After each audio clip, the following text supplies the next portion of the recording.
Hi hello friends, welcome to MS study guide channel. నేను 7th class సైన్స్లో ఉన్న important points ఇప్పుడు నేను రివైజ్ చేయబోతున్నాను. సో మీకు కనుక వీడియో నచ్చినట్టయితే ప్లీజ్ లైక్ చేయండి, షేర్ చేయండి, సబ్స్క్రైబ్ చేయండి. మరిన్ని ఇలాంటి వీడియోస్ కోసం ఆల్ నోటిఫికేషన్ బెల్ ఐకాన్ని క్లిక్ చేయండి. ఇంకా లేట్ చేయకుండా 7th క్లాస్ సైన్స్ లెసన్స్లోకి వెళ్ళిపోదాం. యాక్చువల్గా ఇందులో ఉన్న లెసన్స్ ఫస్ట్ ఇండెక్స్ పార్ట్ ఏముందో చూద్దాం.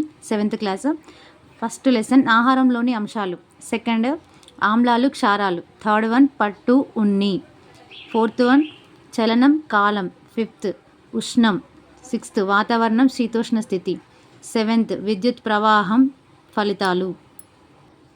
నెక్స్ట్ 8th లెసన్ గాలి పవనాలు తుఫాను, 9th లెసన్ కాంతి పరావర్తనం, 10th లెసన్ మొక్కలలో పోషణ, 11th లెసన్ జీవులలో శ్వాసక్రియ, 12th లెసన్ మొక్కలలో ప్రత్యుత్పత్తి, 13th లెసన్ విత్తనాల ప్రయాణం, 14th లెసన్ నీరు ఉన్నదే కొంచెం వృధా చేయకండి, 15th లెసన్ నేల మన జీవనం, 16th లెసన్ అడవి మన జీవనం. నెక్స్ట్ 17th లెసన్ మన చుట్టూ జరిగే మార్పులు. నెక్స్ట్ ఫస్ట్ లెసన్ ఆహారంలోని అంశాలు. యాక్చువల్గా ఇందులో ఉన్న ఇంపార్టెంట్ పాయింట్స్ ఏం లేవు, ఓన్లీ ఇంపార్టెంట్ పాయింట్స్ మాత్రమే చూసుకుందాం. ఇక్కడ చూసినట్లయితే ప్రతిరోజు మనం రకరకాల పనులు చేయడానికి కావలసిన శక్తి మనం తినే ఆహారం నుంచి లభిస్తుంది. అయితే మనం నిద్రపోయే సమయంలో కూడా మనకు శక్తి అవసరమా? ఎందుకని? యాక్చువల్గా మనం నిద్రపోతున్నప్పుడు కూడా మనకి మనం శ్వాసక్రియ, రక్త ప్రసరణ మన శరీరంలో జరుగుతూనే ఉంటాయి. అందుకే నిద్రించే సమయంలో కూడా మనకు శక్తి అవసరం. నెక్స్ట్ ఇంపార్టెంట్, మనం తినే ఆహార పదార్థాల్లో కార్బోహైడ్రేట్లు, ప్రోటీన్లు, కొవ్వులు, విటమిన్లు, ఖనిజ లవణాలు ఉంటాయి. వీటిని మనం ఆవశ్యక అంశాలుగా గుర్తిస్తాం. సో అయితే మనకు తినే ఆహార పదార్థాల్లో ఏమేమి ఉండాలి? కార్బోహైడ్రేట్ ఉండాలి, ప్రోటీన్లు, కొవ్వులు, విటమిన్లు, ఖనిజ లవణాలు, ఇవన్నీ ఉంటేనే అది పౌష్టిక ఆహారం కిందికి వస్తుంది. నెక్స్ట్ ఇంపార్టెంట్ పిండి పదార్థం.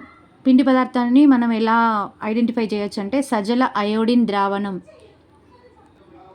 కలిపినప్పుడు ముదురు నీలి రంగుకి మారుతుంది. అంటే ఆహార పదార్థంపై మనం సజల అయోడిన్ ద్రావణంని చల్లినప్పుడు ముదురు నీలి రంగులోకి మారితే అందులో పిండి పదార్థం ఉందని మనకు నిర్ధారణ అవుతుంది. అదేవిధంగా కొవ్వు పదార్థం ఉందని మనం ఎలా నిర్ధారించవచ్చు అంటే ఆహార పదార్థాన్ని తెల్ల కాగితంపై పెట్టినప్పుడు అది పారదర్శకంగా మారుతుంది. పారదర్శకంగా మారినప్పుడు అది కొవ్వు పదార్థం ఉన్నట్టుగా మనం నిర్ధారించగలుగుతాం. నెక్స్ట్ ప్రోటీన్లు ఉన్నాయని ఎట్లా నిర్ధారిస్తామంటే 2% కాపర్ సల్ఫేట్, 10% సోడియం హైడ్రాక్సైడ్ ఇవి కలిపినప్పుడు ముదురు నీలి రంగులోకి మారుతుంది. అంటే ఆహారంకి ఇది కలిపినప్పుడు ముదురు నీలి రంగులోకి మారుతుంది. నీలి రంగు లేదా ఇది ఏ రంగులో ఉంటుందంట? వంకాయ రంగు, ముదురు నీలి రంగు. వంకాయ రంగునే ముదురు నీలి రంగు అంటారు. నెక్స్ట్ ఇంపార్టెంట్, ఒక్కొక్క రకం పదార్థంలో ఒక్కొక్క అంశం ఎక్కువ పరిమాణంలో ఉంటుంది. అంటే బియ్యంలో పిండి పదార్థం ఎక్కువగా ఉంటే నూనెలో కొవ్వు పదార్థం ఎక్కువగా ఉంటుంది. నెక్స్ట్ ఇంపార్టెంట్, వ్యక్తి వయస్సు, చేసే పనిని బట్టి వివిధ పరిమాణాల్లో పిండి పదార్థం, కొవ్వులు అవసరం అవుతాయి. ఎదిగే పిల్లలకు పుష్టికరమైన ఆహారం కావాలి. ప్రోటీన్లు అధికంగా ఉండే పాలు, మాంసం, పప్పులు మొదలైనవి చాలా అవసరం. ఇవి కాక స్వల్ప పరిమాణంలో విటమిన్లు, ఖనిజ లవణాలు కూడా కావాలి. పుష్టికరమైన ఆహారం తింటే ఆరోగ్యంగా ఉంటాం. నెక్స్ట్ బీరకాయ, బెండకాయ, చిక్కుడు, ఉడికించిన చిలగడదుంప మొదలైన వాటిని తీసుకున్నప్పుడు వీటిని ముక్కలుగా విరిచి లేదా నలిపి చూసినప్పుడు సన్నని దారాలు, నారల వంటి నిర్మాణాలు కనిపిస్తాయి. వీటిని పీచు పదార్థాలు అంటారు. మనం ప్రతిరోజు చేసే భోజనంలో తగినంత పీచు ఉండేటట్లు చూసుకోవాలి. నెక్స్ట్ పొట్టు తీయని గోధుమలు, తృణధాన్యాలు, పండ్లు, చిలగడదుంప, బఠానీ, గుమ్మడి, చిక్కుడు, పాలకూర, అరటి, యాపిల్, బొప్పాయి మొదలైన వాటి ద్వారా మనకు పీచు పదార్థాలు లభిస్తాయి. మనకు సాధారణంగా పండ్లను తొక్కతో సహా తినే అలవాటు ఉంటుంది. అరటి పండును తొక్కను తొలగించి తింటాం. యాపిల్, ద్రాక్ష మొదలైన పండ్లను తొక్కతో సహా తింటాం. చాలా రకాల కూరగాయలను తొక్కతో సహా వాడుతుంటాం. దోస, బీర వంటి కూరగాయల తొక్కలతో పచ్చళ్ళు తయారు చేస్తారు. పండ్లు, కూరగాయలను తొక్కలను తొలగించకుండానే తినాలి. అందులో ఎక్కువ మొత్తంలో పోషక పదార్థాలు ఉంటాయి. జీర్ణక్రియకు తోడ్పడే పీచు పదార్థాలు తొక్కలలో ఉంటాయి. అయితే ఈ మధ్యకాలంలో పొలాలలో ఎక్కువగా క్రిమి సంహారక మందులు చల్లుతున్నారు. అవి మన ఆరోగ్యానికి చాలా హాని చేస్తాయి.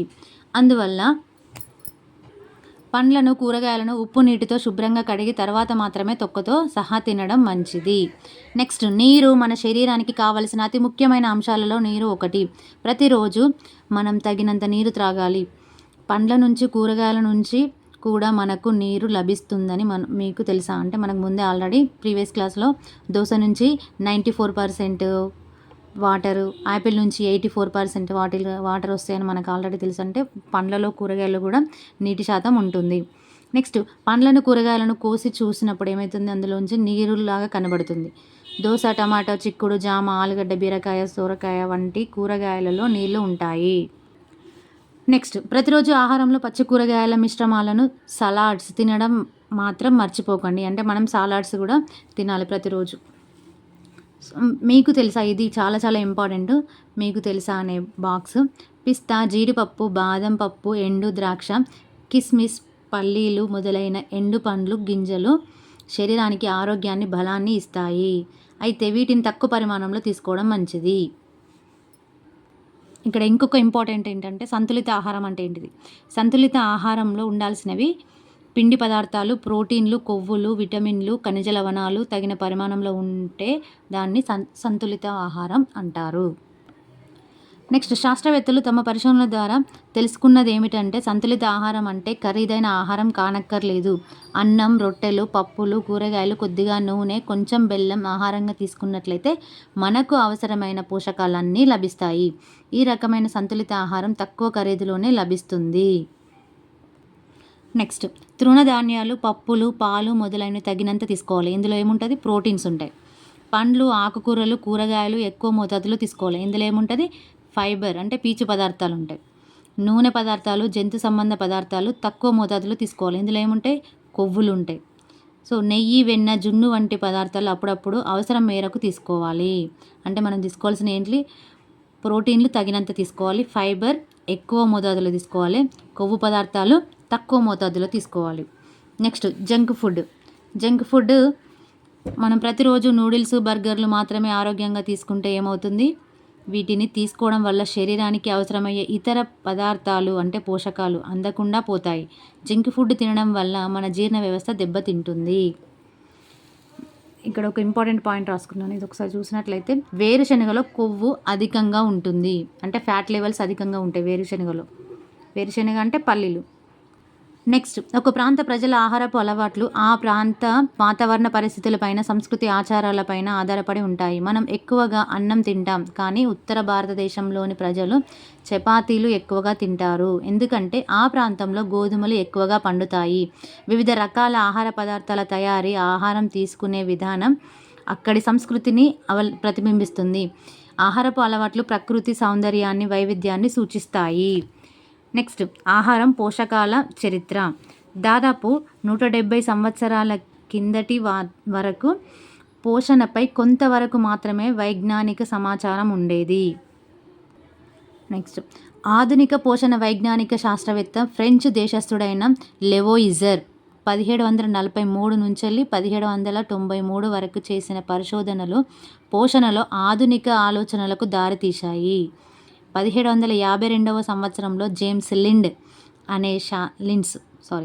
లిండ్స్ అనే శాస్త్రవేత్త స్కర్వీ అనే వ్యాధిని తాజా ఫలాలను, కూరగాయలను తినడం వల్ల నయం చేయవచ్చని కనుక్కున్నాడు. 1952 సంవత్సరంలో కొన్ని రకాల వ్యాధులను కొన్ని రకాల ఆహార పదార్థాలను తినడం వల్ల నయం చేయవచ్చని తెలిసింది. మన శరీరం ప్రోటీన్లు, కొవ్వులు, పిండి పదార్థాల రూపంలో ఉన్న ఆహారాన్ని స్వీకరిస్తుందని 19వ శతాబ్దపు పరిశీలనలో నిరూపించడం జరిగింది. సో ఇక్కడ ఇంపార్టెంట్ ఏంటంటే లెవోయిజర్ జేమ్స్ ఏ దేశస్థుడు? ఫ్రెంచ్ దేశస్థుడు. ఈయనెవరు? ఆధునిక పోషణ వైజ్ఞానిక శాస్త్రవేత్త. So next, James Lind's. ఇది చాలా చాలా ఇంపార్టెంట్. జేమ్స్ లిండ్స్ అనే శాస్త్రవేత్త స్కర్వీ అనే వ్యాధిని నిర్మూలించడానికి, అంటే స్కర్వీ అనే వ్యాధి నుంచి కాపాడుకోవడానికి తాజా కూరగాయలను, పండ్లను తినడం వల్ల దాన్ని నయం చేయవచ్చని ఆయన కనుక్కున్నాడు. ఇది చాలా చాలా ఇంపార్టెంట్. నెక్స్ట్, ఈ లెసన్లో మనం ఏం నేర్చుకున్నాం? ఆహార పదార్థాల్లో కార్బోహైడ్రేట్లు, ప్రోటీన్లు, కొవ్వు పదార్థాలు, విటమిన్లు, ఖనిజ లవణాలు అనే అంశాలు ఉంటాయి. పీచు పదార్థాలు కూడా ఆహార పదార్థాల్లోని అంశమే. వివిధ రకాల కూరగాయలు, పండ్లలో పీచు పదార్థాలు ఉంటాయి. ఆహార పదార్థాలలో అన్ని రకాల అంశాలు ఉంటాయి. అంటే వివిధ రకాల ఆహార పదార్థాలలో అంశాల పరిమాణం వేరువేరుగా ఉంటుంది. పీచు పదార్థాలు మలబద్ధకాన్ని తొలగిస్తాయి. ఇంపార్టెంట్. మన శరీరం బాగా పనిచేయాలంటే తగినంత నీటిని తాగాలి. నెక్స్ట్, ఆహారంలో కార్బోహైడ్రేట్లు, ప్రోటీన్లు, కొవ్వు పదార్థాలు, విటమిన్లు, ఖనిజ లవణాలు సమపాలలో ఉంటే అటువంటి ఆహారాన్ని సంతులిత ఆహారం అంటారు. నెక్స్ట్, అభ్యసనాన్ని మెరుగుపరుచుకుందాంలో ఏం క్వశ్చన్స్ ఉన్నాయో ఒకసారి చూద్దాం. మధ్యాహ్న భోజనంలో తీసుకునే ఆహార పదార్థాల జాబితాను తయారు చేయడం ఇది ఒక కృత్యం అన్నమాట. నెక్స్ట్, మంజుల ప్రతిరోజు రొట్టె ఆమ్లెట్ మాత్రమే తింటుంది.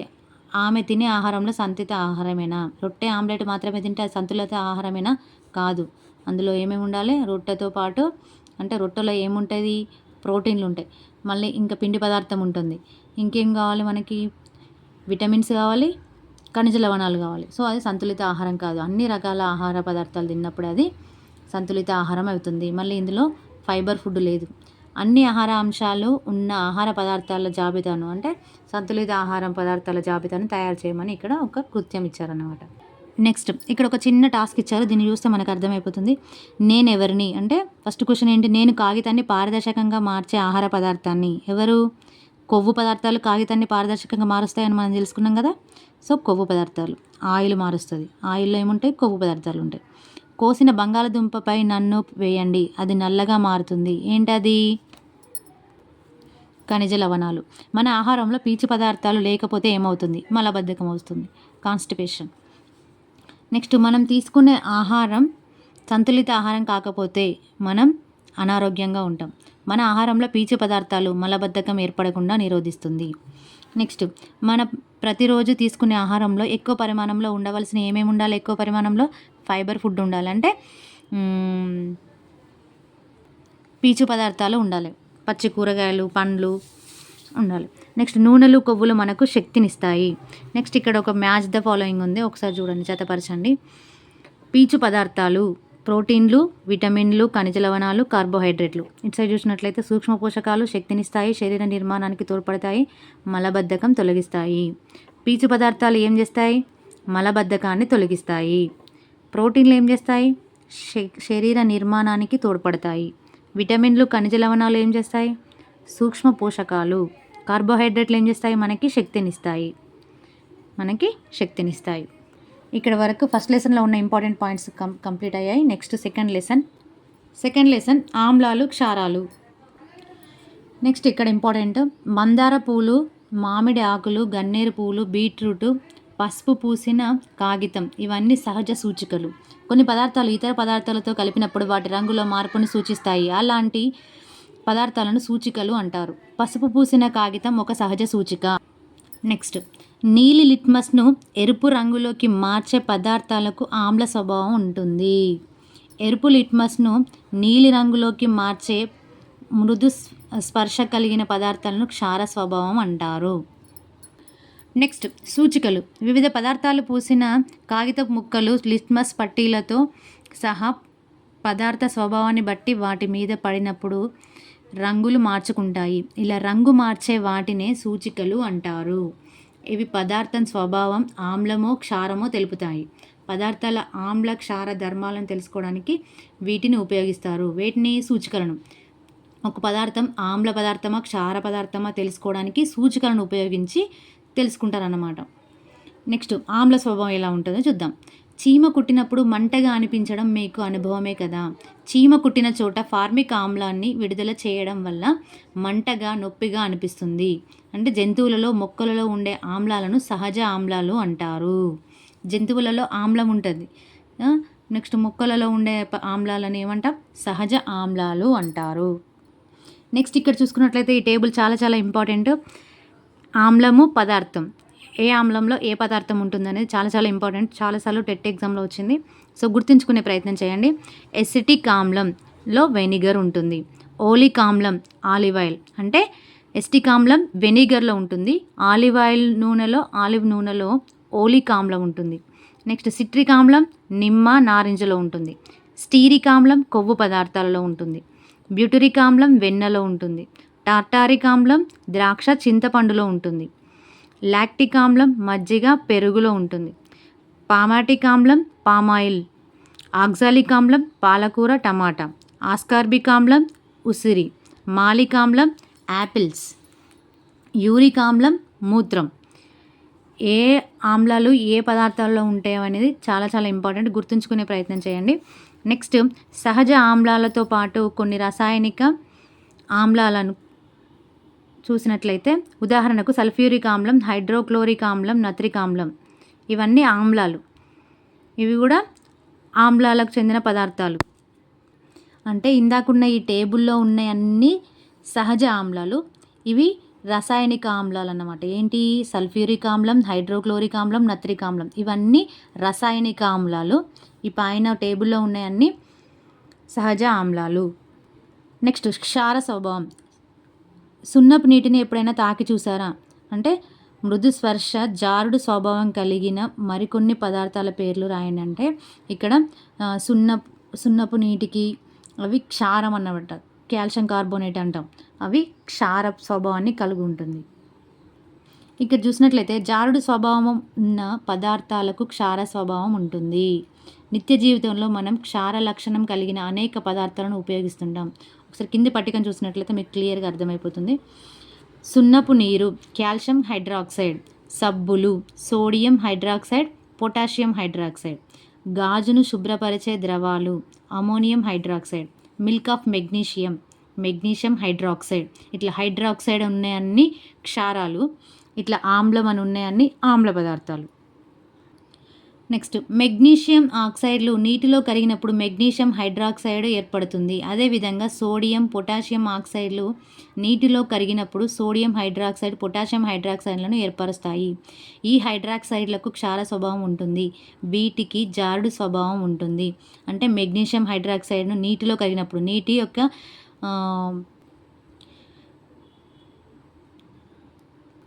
ఫార్ములా H2O, మెగ్నీషియం ఆక్సైడ్ యొక్క ఫార్ములా Mg, అంటే మెగ్నీషియం ఆక్సైడ్ O. ఇది నీటిలో మెగ్నీషియం ఆక్సైడ్ నీటిలో కరిగినప్పుడు మెగ్నీషియం హైడ్రాక్సైడ్ ఏర్పడుతుంది. అలాగే సోడియం ఆక్సైడ్ నీటిలో కరిగినప్పుడు సోడియం హైడ్రాక్సైడ్, పొటాషియం ఆక్సైడ్ నీటిలో కరిగినప్పుడు పొటాషియం హైడ్రాక్సైడ్. అంటే ఆమ్లాలు నీటితో చర్య జరిపి క్షారాలుగా ఏర్పడతాయి. నెక్స్ట్ ఇక్కడ ఇంపార్టెంట్ చూసుకున్నట్లయితే సహజ సూచిక పసుపుతో పూసిన కాగితం, రసాయన సూచిక మిథైల్ ఆరెంజ్, ఫినాఫ్థలిన్. ఇక్కడ రసాయన సూచికలు ఏంటో ఒకసారి చూద్దాం.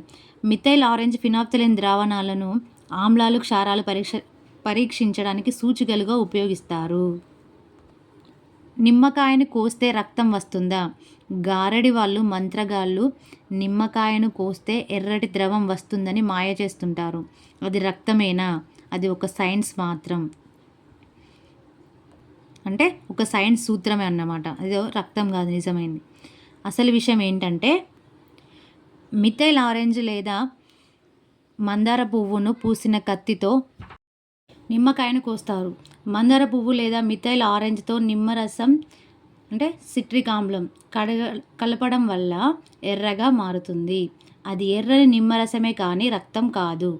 ఈ పదార్థాల ధర్మాలు తెలిసిన కొందరు మన రాష్ట్రంలో చాలా ప్రాంతాలలో మంత్రాలు, చేతబడులు, బాణామతి పేరిట ఇలాంటివి చేస్తూ ప్రజలను మోసగిస్తుంటారు. మిథైల్ ఆరెంజ్ వల్ల ఆమ్లాలు ఎరుపు రంగులోకి, క్షారాలు పసుపు రంగులోకి మారుతాయి. ఫినాఫ్థలిన్ ఆమ్లాలతో రంగు లేకుండా క్షారాలతో ఊదా రంగులోకి మారుతుంది. నెక్స్ట్ ఈ పేజీలో ఉన్న ఇంపార్టెంట్, అంటే మిథైల్ ఆరెంజ్ సూచిక దేన్ని మారుస్తుంది అనేది ఇక్కడ నేను రాసుకున్నాను చిన్నగా షార్ట్ పాయింట్స్ లాగా.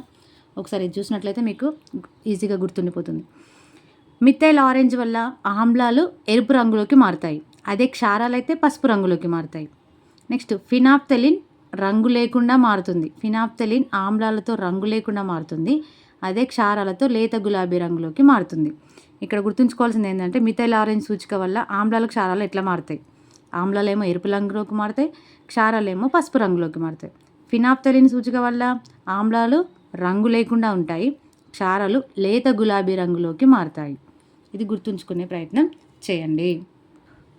నెక్స్ట్ ఇత్తడి రాగితో తయారు చేసిన పాత్రలకు లోపలి భాగంలో తగరపు పూత ఎందుకు పూస్తారు? రాగి పాత్రలతో ఆహార పదార్థాలను ఎక్కువ కాలం నిల్వ ఉంచినప్పుడు పాత్ర లోపల నీలి ఆకుపచ్చ రంగు పొరలు ఏర్పడతాయి. నిల్వ ఉంచిన పదార్థాలలో ఉన్న ఆమ్లంతో రాగి చర్యలు జరిపి నీలి ఆకుపచ్చ రంగు పొరలు ఏర్పరుస్తుంది. ఇలాంటి పదార్థాలు ఆరోగ్యానికి హానికరం. ఈ చర్యలు నివారించడానికి పాత్రల లోపలి భాగంలో తగరపు పూతను పూస్తారు. నెక్స్ట్ చూసుకున్నట్లయితే ఆమ్ల వర్షాలు అంటే మీకు తెలుసా? అంటే తాజ్మహల్ లాంటి కట్టడాలకు హాని కలిగించే వాటిలో ఆమ్ల వర్షాలు కూడా ఒక కారణం.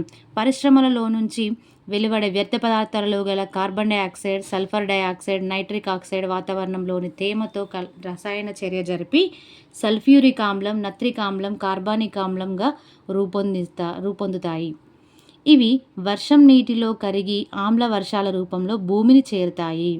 ఈ మధ్యకాలంలో మన రాష్ట్రంలో విశాఖపట్నం అంటే ఆంధ్రప్రదేశ్ రాష్ట్రంలో విశాఖపట్నం జిల్లాలో ఆమ్ల వర్షం కురిసినట్లు గుర్తించారు. ఆమ్ల వర్షం ఎందుకు పడతాయంటే ఫ్యాక్టరీల నుంచి వచ్చే రసాయనాలు వాతావరణంలో కలిసిపోయి అవి వర్షం రూపంలో కిందికి పడినప్పుడు కొన్ని మొక్కలు చనిపోతాయి. కొన్ని తాజ్మహల్ లాంటి కట్టడాలు, పురాతన కట్టడాలు వాటి రంగు మారిపోయే అవకాశం ఉంటుంది. నెక్స్ట్, హెన్రీ క్యావెండిష్ ఇటాలియన్ శాస్త్రవేత్త హైడ్రోజన్ వాయువును కనుక్కున్నారు. హైడ్రోజన్ వాయువును కనుక్కున్నది ఎవరు? హెన్రీ క్యావెండిష్ ఇటాలియన్ శాస్త్రవేత్త. ఈ వాయువుకు రంగు లేదు. గాల్లో ఎగిరే బెలూన్లో ఈ వాయువును నింపుతారు. వీటిని అలంకరణ కోసం కూడా ఉపయోగిస్తారు. హైడ్రోజన్ వాయువును కనుక్కున్నది హెన్రీ క్యావెండిష్, అతను ఇటాలియన్ శాస్త్రవేత్త. నెక్స్ట్ ఇక్కడ ఒక ఇంపార్టెంట్, సున్నపు నీరుని పాల వలె మార్చేది కార్బన్ డైఆక్సైడ్ వాయువు. నెక్స్ట్, ఆమ్ల ద్రావణం హైడ్రోక్లోరిక్ ఆమ్లం కంటే ఎక్కువ పరిమాణంలో క్షార ద్రావణం, వంట సోడా కలిపినప్పుడు ద్రావణం క్షార ధర్మాన్ని పొందుతుంది. అలాగే క్షార ద్రావణం కంటే ఆమ్ల ద్రావణం ఎక్కువగా కలిపితే ఆ ద్రావణం ఆమ్ల ధర్మాన్ని పొందుతుంది. ఆమ్లం, క్షారం నిర్దిష్ట నిష్పత్తిలో కలిపినప్పుడు ఆ రెండు స్వభావాలు లేని కొత్త ద్రావణం ఏర్పడుతుంది. దీన్ని తటస్థీకరణం అంటారు. అంటే ఆమ్లం ఒక దాంట్లో కలిపినప్పుడు ఆమ్లం ఎక్కువ మోతాదులో ఉంటే ఆమ్ల ద్రావణంగా ఏర్పడుతుంది. ఒకవేళ క్షారం ఎక్కువ మోతాదులో ఉంటే క్షార ధర్మాన్ని ప్రదర్శిస్తుంది. ఒకవేళ రెండు సమపాలలో ఉంటే అది తటస్థీకరణంగా ఉంటుంది. నెక్స్ట్ ఇక్కడ చూసుకున్నట్లయితే ఎరువులు. అధిక రాబడి కోసం మనం రసాయన ఎరువులను ఉపయోగిస్తాం. ఇది పంట పొలాన్ని ఆమ్ల స్వభావానికి మార్చుతుంది. దీన్ని తగ్గించడానికి కాల్షియం హైడ్రాక్సైడ్ చల్లుతారు. కొన్ని రకాల ఎరువులు పొలాన్ని క్షార స్వభావానికి మారుస్తాయి. దీన్ని తగ్గించడానికి ఆమ్ల స్వభావం గల రసాయన ఎరువులు చల్లుతారు. కాబట్టి మనం సహజ సిద్ధమైన ఎరువులనే ఉపయోగించడం మంచిది. నెక్స్ట్, లవణాలు. ఆమ్లాలు, క్షారాలు కలిపినప్పుడు వాటి ధర్మాలు మారిపోతాయి. ఆమ్లాలు, క్షారాలు కలిపినప్పుడు రసాయనిక చర్య జరిగి లవణాలను ఏర్పరుస్తాయి. ఆమ్లాలు, క్షారాలను కలిపినప్పుడు లవణాలను ఏర్పరుస్తాయి. ఇక్కడ ఉదాహరణ చూసుకున్నట్లయితే హైడ్రోక్లోరిక్ ఆమ్లం, వంట సోడా, సోడియం బైకార్బోనేట్లను కలిపినప్పుడు సాధారణ ఉప్పుని ఏమంటాం? సోడియం క్లోరైడ్ ఏర్పడుతుంది. ఆమ్ల, క్షారాల కలయిక నిష్పత్తి పైననే లవణాల ఉత్పత్తి ఆధారపడి ఉంటుంది. నెక్స్ట్, అన్ని తటస్థ ద్రావణాలు లవణ ద్రావణాలు కావు. చక్కెర, స్టార్చ్లు తటస్థ స్వభావం కలవి. ఇవి లవణాలు కావు. నెక్స్ట్, ఏ లవణాలు నీలి లిట్మస్ను ఎరుపు లిట్మస్గా మారుస్తాయో అవి ఆమ్ల లవణాలు. ఏవి ఎరుపు లిట్మస్ను నీలి లిట్మస్గా మారుస్తాయో అవి క్షార లవణాలు. కొన్ని లవణాలు ఎరుపు, నీలి లిట్మస్ల రంగులలో ఎలాంటి మార్పును కలిగించవు. అవి తటస్థ లవణాలు. నెక్స్ట్ ఇక్కడ చూసుకున్నట్లయితే మనకు రోజువారీ కార్యక్రమాల్లో చాలా వరకు ఏదో ఒక ఆమ్లంతో లేదా క్షారంతో పని పడుతుంది. ఆమ్లాల, క్షారాల, లవణాల ఉపయోగాలు కొన్ని తెలుసుకుందాం. ఆమ్లాలు పచ్చళ్ళ తయారీలో ఎస్టిక్ ఆమ్లాన్ని వాడతారు. అంటే పచ్చళ్ళ తయారీలో ఎస్టిక్ ఆమ్లం, వెనిగర్. పులిహోర తయారీలో సిట్రిక్ ఆమ్లం. శీతల పానీయాల తయారీలో కార్బానిక్ ఆమ్లం. సిరా మరకలు తొలగించడానికి ఆక్సాలిక్ ఆమ్లం. ఎరువుల తయారీలో బ్యాటరీలలో సల్ఫ్యూరిక్ ఆమ్లం. మందులు రంగుల తయారీలో హైడ్రోక్లోరిక్ ఆమ్లం. నెక్స్ట్, పేలుడు పదార్థాల తయారీలో నత్రిక్ ఆమ్లం. నెక్స్ట్, క్షారాలు. ఇది కూడా చాలా చాలా ఇంపార్టెంట్. గ్రీజు మరకలు తొలగించడానికి అమోనియం హైడ్రాక్సైడ్ను వాడతారు. సబ్బుల తయారీలో potassium hydroxide, sodium hydroxide. Bleaching powder తయారీలో కాల్షియం హైడ్రాక్సైడ్. అగ్నిమాపక పదార్థాల తయారీలో అల్యూమినియం హైడ్రాక్సైడ్. నెక్స్ట్ లవణాలు. ఆహారం నిల్వ కోసం సాధారణ ఉప్పును వాడతారు. బట్టలు ఉతకడానికి బట్టల సోడా, శీతల పానీయాలు. కేక్ తయారీకి వంట సోడా, వీటిని ఉపయోగిస్తారు. నెక్స్ట్ ఇక్కడ చూసుకున్నట్లయితే మనం ఏం నేర్చుకున్నాం, లెసన్ మొత్తం రివైజ్ అవుతుంది. పదార్థాలు ఆమ్లాలలో, క్షారాలలో లేక తటస్థాలో తెలుసుకోవడానికి సూచికలు ఉపయోగపడతాయి. ఎరుపు లిట్మస్, నీలి లిట్మస్, ఫినాప్థలిన్, మిథైల్ ఆరెంజ్ సూచికలుగా పనిచేస్తాయి. మందార పూలు, గులాబీ పూలు పసుపు సహజ సూచికలుగా పనిచేస్తాయి. నీలి లిట్మస్ని ఎరుపు రంగులోకి మార్చే పదార్థాలకు ఆమ్ల స్వభావం ఉంటుంది. జారుడు స్వభావం కలిగి నీలి లిట్మస్ను నీలి రంగులోకి జారుడు స్వభావం కలిగి ఎరుపు లిట్మస్ను నీలి రంగులోకి మార్చే పదార్థాలకు క్షార స్వభావం ఉంటుంది. నెక్స్ట్ ఇక్కడ చూసుకున్నట్లయితే కార్బానిక్ ఆమ్లం, సల్ఫ్యూరిక్ ఆమ్లం, నత్రిక్ ఆమ్లం వర్షపు నీటిలో కలిసిపోయి ఆమ్ల వర్షంగా కురుస్తాయి. తటస్థ స్వభావం కలిగ పదార్థాలన్నీ లవణాలు కావు. ఉదాహరణకు పంచదార, స్టార్చ్. తటస్థీకరణం వల్ల పదార్థాలు ఆమ్ల క్షార ధర్మాలను కోల్పోతాయి. నెక్స్ట్ లవణాలు ఎప్పుడు తటస్థ పదార్థాలు కావు. ఆమ్ల లేదా క్షార స్వభావం ఉంటుంది. వాటికి ఆమ్ల లేదా క్షార స్వభావం ఉంటుంది. నెక్స్ట్ కందిరీగ కుట్టిన చోట వదిలే ద్రావణానికి క్షార స్వభావం ఉంటుంది. కుట్టిన చోట చికిత్స చేయాలంటే ఏం చేయాలి అంటే వాటికి ఆమ్ల స్వభావం కలిగించే వాటిని చేస్తే దాన్ని తటస్థీకరణం చెంది అప్పుడు చికిత్స జరిగి కుట్టిన చోట మంట తగ్గిపోతుంది. నెక్స్ట్ ఇక్కడ చూసుకున్నట్లయితే దంత క్షీణత నుంచి రక్షించడానికి మనం రోజు టూత్పేస్ట్తో దంతాలు తోముకుంటాం. టూత్పేస్ట్ స్వభావం క్షారం. నెక్స్ట్ జతపరచండి. లాక్టిక్ ఆమ్లం, ఎసిటిక్ ఆమ్లం, సిట్రిక్ ఆమ్లం, ఆక్సాలిక్ ఆమ్లం. ఇటు సైడ్ చూసినట్లయితే టమాటా, నిమ్మకాయ, వెనిగర్, పెరుగు. లాక్టిక్ ఆమ్లం ఎక్కడ ఉంటుంది? పెరుగులో ఉంటుంది. ఎసిటిక్ ఆమ్లం వెనిగర్లో ఉంటుంది. సిట్రిక్ ఆమ్లం నిమ్మకాయలో ఉంటుంది. ఆక్సాలిక్ ఆమ్లం టమాటాలో ఉంటుంది. నెక్స్ట్ ఇక్కడ చూసినట్లయితే చిన్న డెఫినేషన్ ఉంది. సలీం అలీ ఇచ్చిన డెఫినేషన్: ప్రాణమున్న ప్రతి జీవరాశి మరణించడం కన్నా బతికి ఉండడం మిన్న. అది మిడతైనా, ముంగిసైనా, మామిడి చెట్టు అయినా ఏదైనా సరే జీవించడం వాటి హక్కు. దీన్ని మనం అర్థం చేసుకోవాలి. ఇది మన బాధ్యత. ఇక్కడ వరకు సెకండ్ లెసన్లో ఉన్న ఇంపార్టెంట్ పాయింట్స్ అన్నీ కంప్లీట్ అయ్యాయి. నెక్స్ట్ థర్డ్ లెసన్ పట్టు ఉన్ని. ఇక్కడ చూసినట్లయితే ఇంపార్టెంట్, కొంచెం గుర్తుంచుకునే ప్రయత్నం చేయండి. చాలాసార్లు అడిగారు క్వశ్చన్స్. పట్టు పురుగుల పెంపకాన్ని సెరికల్చర్ అంటారు. తేనెటీగల పెంపకాన్ని ఎపికల్చర్ అంటారు. వానపాముల పెంపకాన్ని వెర్మి కంపోస్ట్ అంటారు. నెక్స్ట్ ఇక్కడ చూసినట్లయితే పట్టు పురుగుల పెంపకం ఎలా ఉంటుందనేది ఈ లెసన్లో ఉంటుంది. పట్టు పురుగుల నుంచి వెళ్ళి పట్టు దారాలు ఎలా తయారవుతాయి అనేసి. ఇది పట్టు పురుగు, వాటి గుడ్లు ఇవి. నెక్స్ట్ ఇక్కడ చూసినట్లయితే పట్టు పురుగు సీతాకోక చిలుక మాదిరిగానే ఉంటుంది. ఈ పురుగులను వల మాదిరిగా ఉండే పెట్టెలో పెట్టి ప్రత్యేకమైన గదుల్లో ఉంచుతారు. నెక్స్ట్ వాటిని చిలుకలు అంటారు. ఈ పట్టు పురుగులను బాంబిక్స్ మేరీ అని కూడా పిలుస్తారు. చిలుకలు గుడ్లు పెట్టే సమయంలో ఒక తెల్లటి బట్టను కానీ కాగితాన్ని కానీ పరుస్తారు. చిలుకలు 100 కొద్ది గుడ్లను దాని మీద పెడతాయి. ఒక ఆడపురుగు ఒకేసారి 500 గుడ్లను పెట్టి తర్వాత చనిపోతుంది. ఆ గుడ్లు చాలా చిన్నవిగా ఉంటాయి. నెక్స్ట్ అవి పట్టుపురుగులు ఏమేమి తింటాయి? యాక్చువల్గా మల్బరీ ఆకులను తింటాయి. అదే మల్బరీ ఆకులతో పేర్చిన మెత్తటి చాపల మీద ఈ గుడ్లు ఉంచి పొదిగిస్తారు. అప్పుడు వాటిలోంచి చిన్న చిన్న పురుగులు వస్తాయి. ఒక్కొక్కసారి ఆ పురుగులను కూడా అమ్ముతారు. నెక్స్ట్ ఒక్కొక్కసారి పట్టు చిలుకలను కూడా అమ్ముతారు. కొందరు సొంతగా గుడ్లను ఉత్పత్తి చేయడానికి పట్టు పురుగులను కొనుక్కుపోతారు. ఈ కేంద్రాలను గ్రైనేజెస్ అంటారు. నెక్స్ట్ పట్టు పురుగులు రాత్రి పగలు తేడా లేకుండా ఆకులను తింటూనే ఉంటాయి. అవి పెరగడానికి మంచి పరిశుభ్రమైన వాతావరణం, తగినంత వెలుతురు అవసరం. అవి పెద్దవైన తర్వాత వెదురుతో చేసిన పల్లెలలోకి బదిలీ చేస్తాం.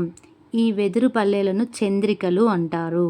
30 నుంచి 35 రోజుల తర్వాత గొంగళి పురుగు తినడం మానేస్తుంది. చంద్రికలో ఏదైనా ఒక ప్రదేశంలో నిశ్చలంగా ఉండిపోతుంది. అది తన చుట్టూ తాను వలను అల్లుకుంటుంది.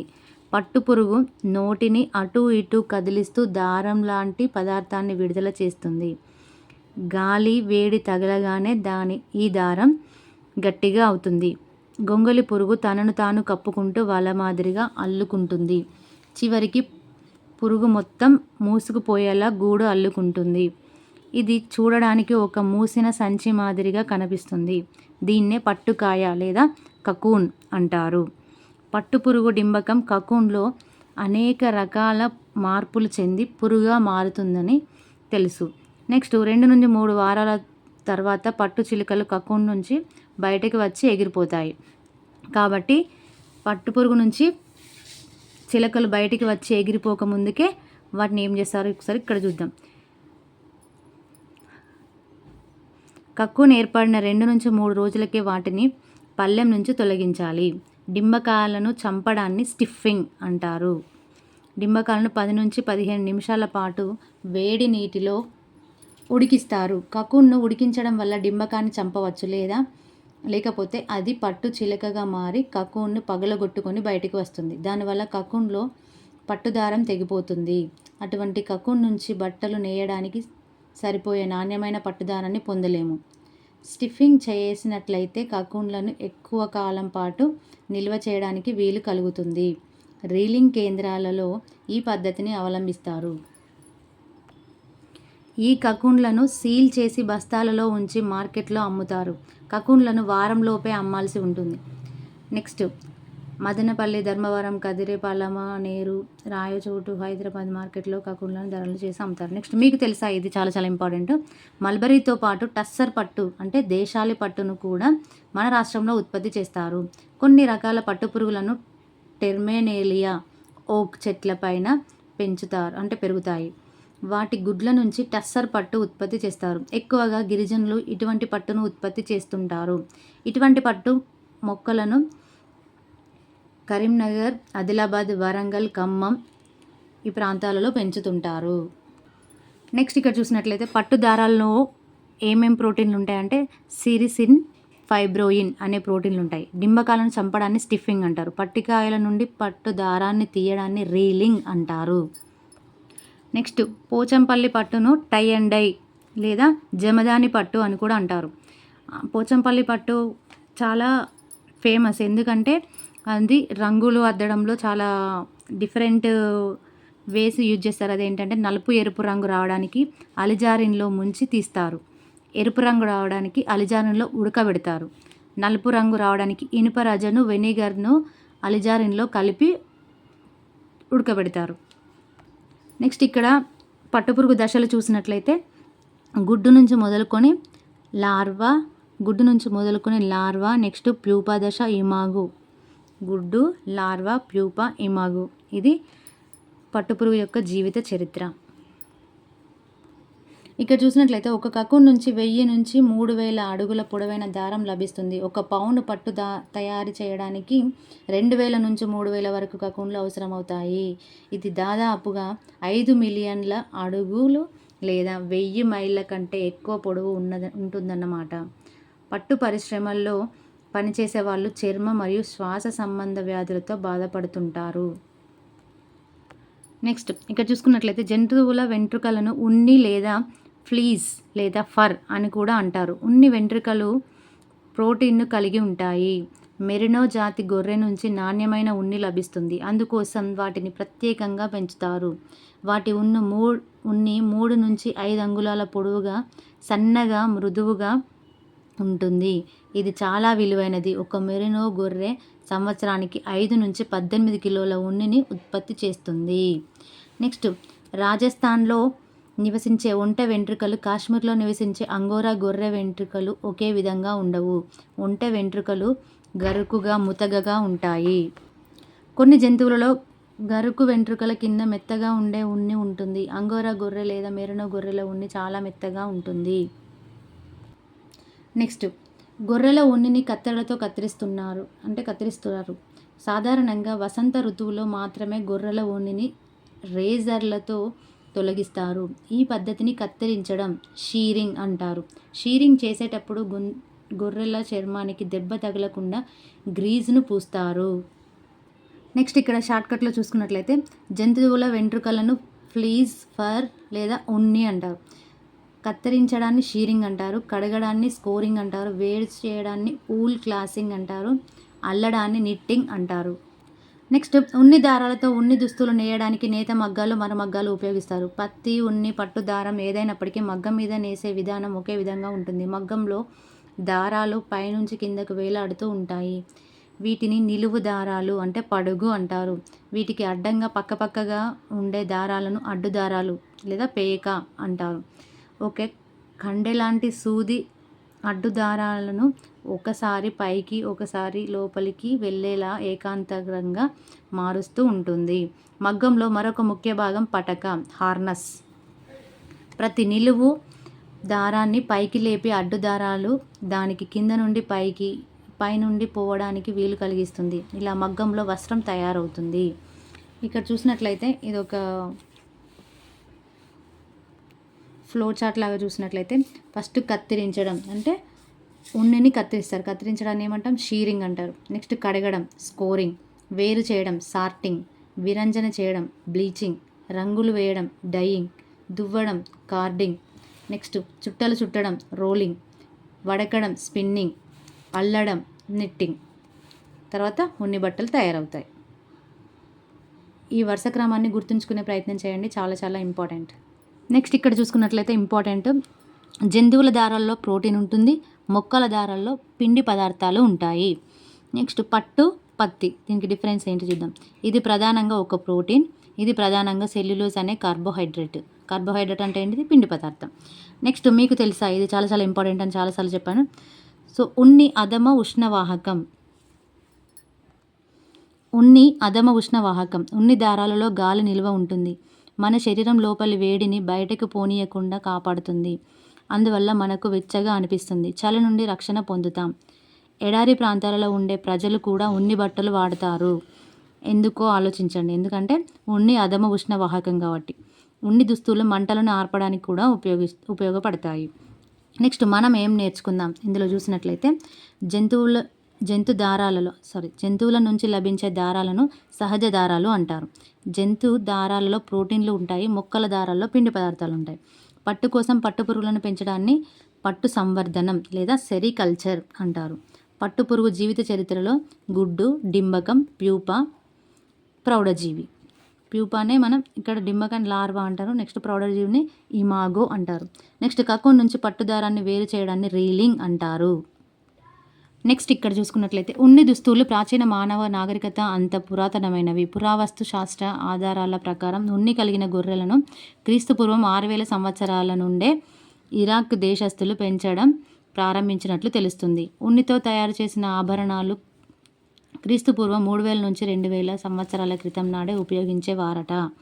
15వ శతాబ్దంలో బ్రిటిష్ వాళ్ళు ఉన్నిని దొంగచాటుగా అమ్మడం నిషేధించారు. వాటికి సంబంధించిన చట్టాలను రూపొందించారు. ఇందులో భాగంగా ఎవరైనా ఉన్నిని దొంగిలిస్తే చేతులు నరికివేసేవారు. పారిశ్రామిక విప్లవం అధిక మొత్తంలో ఉన్ని ఉత్పత్తి చేయడానికి నాంది పలికింది. ఉన్ని ఉత్పత్తిలో ఆస్ట్రేలియా, చైనా దేశస్థులు అగ్రగణ్యులు. ఆస్ట్రేలియాలో ఇక్కడ ఏంటిది? మెరినో జాతి గొర్రెలు ఎక్కువగా ఉండేవి. ఇక్కడ వరకు థర్డ్ లెసన్లో ఉన్న ఇంపార్టెంట్ పాయింట్స్ అన్నీ కంప్లీట్ అయ్యాయి. వీడియో కనుక మీకు నచ్చినట్లయితే ప్లీజ్ లైక్ చేయండి, షేర్ చేయండి. ఇలాంటి మరిన్ని వీడియోస్ కోసం ఆల్ నోటిఫికేషన్ బెల్ ఐకాన్ని క్లిక్ చేయండి. Thank you.